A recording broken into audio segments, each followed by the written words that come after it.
warahmatullahi wabarakatuh. Salam sejahtera untuk kita semua. Yang pertama-tama dan yang kami hormati Ibu Juarni Siregar SPD MKOM selaku dosen pengampu pada mata kuliah Statistika Probabilitas. Pada kesempatan kali ini kami dari kelompok 3 akan membahas materi mengenai probabilitas. Sebelum presentasi dimulai, izinkan kami memperkenalkan diri terlebih dahulu. Perkenalkan, saya Zahra Putri Fairuz dengan NIM 63220343, lalu rekan Saya Nisa Nur Hayati dengan NIM 63220357. Sebelum memulai pembahasan lebih lanjut, berikut adalah topik yang akan kita bahas saat ini. Yang pertama ada definisi dari statistika probabilitas, yang kedua ada pendekatan dalam probabilitas, yang ketiga ada ruang sampel dan titik sampel, yang keempat ada aturan dasar perkalian, yang kelima ada konsep dasar peluang, yang keenam ada studi kasus, dan diakhiri dengan kesimpulan. Sebelum memulai pembahasan lebih lanjut, saya akan menjelaskan definisi dari statistika probabilitas. Menurut Kamus Besar Bahasa Indonesia atau KBBI, probabilitas dapat diartikan sebagai kemungkinan atau peluang terjadinya suatu peristiwa. Statistika merupakan ilmu yang berkenaan dengan data, sedangkan statistik adalah data, informasi, atau hasil penerapan algoritma statistika pada suatu data. Dari kumpulan data, statistika dapat digunakan untuk menyimpulkan atau mendeskripsikan data. Statistika probabilitas adalah cabang ilmu yang mempelajari pengumpulan, analisis, interpretasi, dan presentasi data dengan fokus pada pengukuran kemungkinan terjadinya suatu peristiwa. Dalam konteks ini, probabilitas merujuk pada ukuran atau peluang bahwa suatu kejadian akan terjadi, yang dinyatakan dalam bentuk angka antara 0 dan 1. Nilai 0 menunjukkan bahwa peristiwa tersebut tidak mungkin terjadi, sedangkan nilai 1 menunjukkan bahwa peristiwa tersebut pasti terjadi. Pembahasan selanjutnya yaitu pendekatan dalam probabilitas. Pendekatan dalam probabilitas merupakan metode yang digunakan untuk menentukan kemungkinan terjadinya suatu peristiwa. Ada beberapa pendekatan utama yang sering digunakan, yaitu yang pertama ada pendekatan klasik. Pendekatan klasik ini berasumsi bahwa semua hasil dari suatu percobaan memiliki peluang yang sama untuk terjadi. Dalam pendekatan ini, probabilitas suatu peristiwa A dihitung dengan rumus PA atau probabilitas terjadinya peristiwa A sama dengan banyaknya kejadian A yang diharapkan per banyaknya kejadian yang mungkin, atau dengan simbol PA sama dengan NA per NS. Yang kedua ada pendekatan frekuensi relatif. Pendekatan frekuensi relatif ini mengukur probabilitas berdasarkan frekuensi kejadian suatu peristiwa dalam sejumlah percobaan yang dilakukan. Probabilitas ini dihitung dengan rumus PA sama dengan total percobaan per jumlah kejadian A. Dan yang terakhir ada pendekatan subjektif. Pendekatan ini menilai probabilitas berdasarkan penilaian pribadi atau keyakinan individu terhadap kemungkinan terjadinya suatu peristiwa.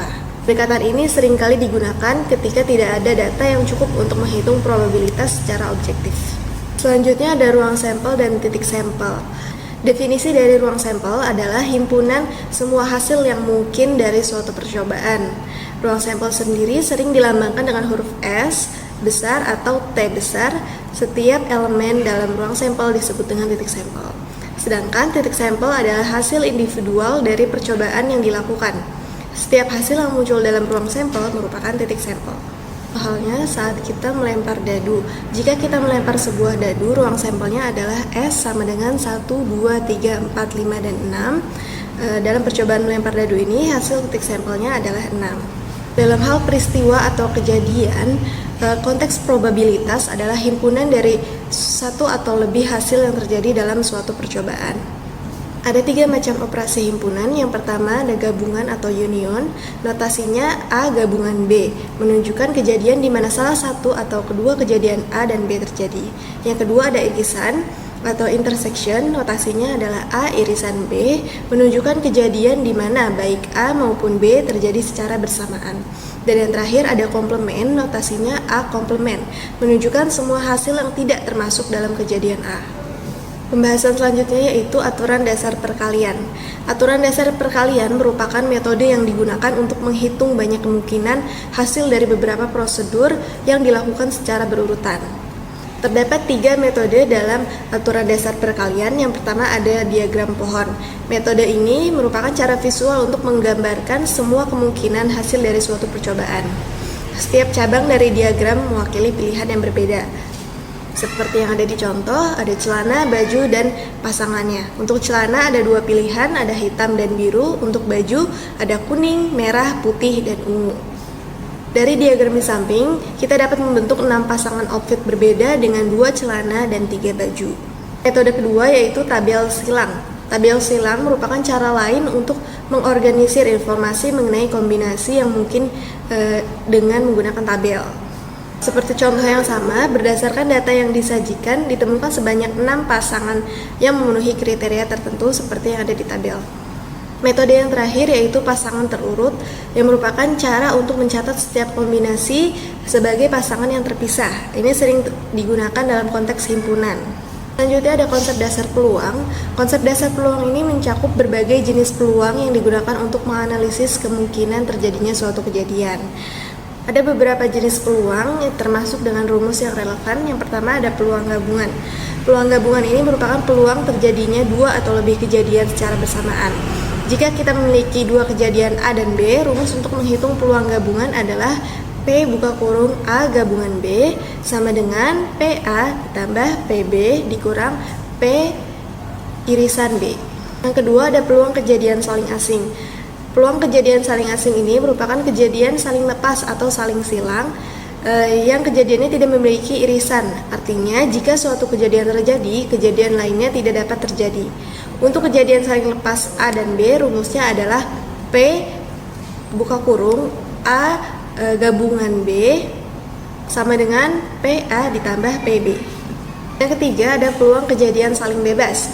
Peluang kejadian saling bebas ini merupakan kejadian di mana terjadinya satu kejadian tidak mempengaruhi terjadinya kejadian lainnya.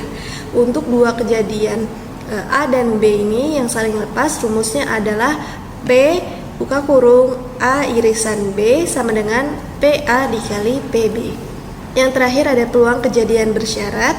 Peluang ini mengukur probabilitas terjadinya suatu kejadian dengan syarat bahwa kejadian lain telah terjadi. Rumusnya yaitu peluang A bersyarat B sama dengan P buka kurung A irisan B per PB. Selanjutnya kita akan bahas studi kasus dalam penerapan statistika probabilitas. Yang pertama, dalam hal probabilitas, dengan soal dalam sebuah karung terdapat 4 bola merah, 10 bola biru, dan 6 bola kuning. Jika dalam satu kali pengambilan secara acak, berapa probabilitas terambil bola merah dan bola biru? Jawabannya, terambil bola merah dilambangkan dengan simbol X, terambil bola biru dilambangkan dengan simbol Y. PX sama dengan 4 bola merah per 20, total keseluruhan bola sama dengan 0,20. Lalu PY atau peluang terambil bola biru sama dengan 10 jumlah bola biru per 20 jumlah total bola keseluruhan, yaitu dengan hasil 0,50. Dalam hal ruang sampel dan titik sampel, contoh yang pertama yaitu ruang sampel pada koin. Dengan soal, apa ruang sampel dari pelemparan satu koin? Jawabannya diketahui S sama dengan angka dan gambar. A untuk angka, G untuk gambar. Jadi, ruang sampel dari pelemparan satu buah koin adalah 2. Lalu dilanjut titik sampel pada koin. Dengan soal yang pertama, sebuah koin dilempar 1 kali. Tentukan titik sampel yang mungkin. Jawabannya, ruang sampelnya adalah S sama dengan angka dan gambar atau A, G. Jumlah titik sampelnya yaitu 2. Dan soal nomor 2, 2 koin dilempar bersamaan. Tentukan titik sampel yang mungkin. Jawabannya, ruang sampelnya yaitu ada S buka kurung A, AG, GA, GG. Jadi jumlah titik sampelnya atau NS sama dengan 4. Soal ruang sampel pada dadu ada 2. Yang pertama, sebuah dadu dilempar 1 kali. Berapa peluang munculnya mata dadu yang berangka ganjil? Jawabannya, ruang sampel pelemparan dadu yang keseluruhan atau S sama dengan 1, 2, 3, 4, 5, dan 6. Kejadian munculnya mata dadu berangka ganjil ya adalah A sama dengan 1, 3, dan 5. Banyak elemen dalam ruang sampel atau NS sebanyak 6 dan banyak elemen dalam kejadian atau NA sebanyak 3. Soal nomor 2, berapa peluang munculnya mata dadu yang berangka kurang dari 3? Jawabannya, ruang sampel pelemparan dadu tetap sama, yaitu S sama dengan 1, 2, 3, 4, 5, dan 6. Kejadian munculnya mata dadu berangka kurang dari 3 atau B, yaitu 1 dan 2. Lalu banyak elemen dalam kejadiannya atau NB sama dengan 2, dan peluang PB sama dengan NB per NS, yaitu 2/6. Dan hasil 1/3. Jadi peluang munculnya mata dadu yang berangka kurang dari 3 adalah 1/3.